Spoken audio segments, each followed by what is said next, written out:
పాలు తయారు చేసే విధానం 12 గంటల పాటు నానబెట్టుకోవాలి. నానబెట్టిన తర్వాత గ్రైండర్లో ఇలా మిక్స్ చేయాలి. పిండి మనం ఎలా అయితే మెత్తగా చేస్తామో అట్లా మెత్తగా చేయాలి. పల్లీలను పిండిలాగా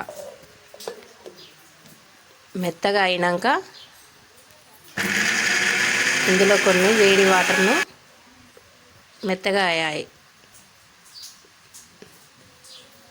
మెత్తగా అయిన తర్వాత దీనిలోకి కొంచెం వాటర్ను వేడి చేసి ఇందులో కలపాలి. హీట్ వాటర్ను కలిపాక ఇలా వస్తాయి. వాటర్ కలిపాక ఇందులో చక్కెర లేదా బెల్లం అయినా, చక్కెర ఉంటే చక్కెర లేకుంటే బెల్లం తీసుకొని దీంట్లో వేసుకోవాలి.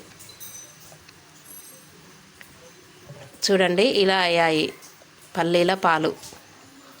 ఓకేనా friends?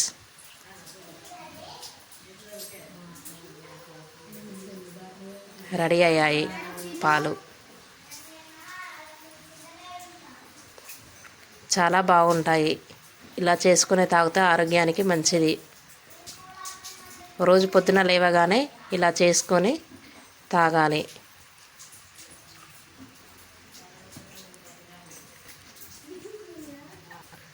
Okay friends, thank you.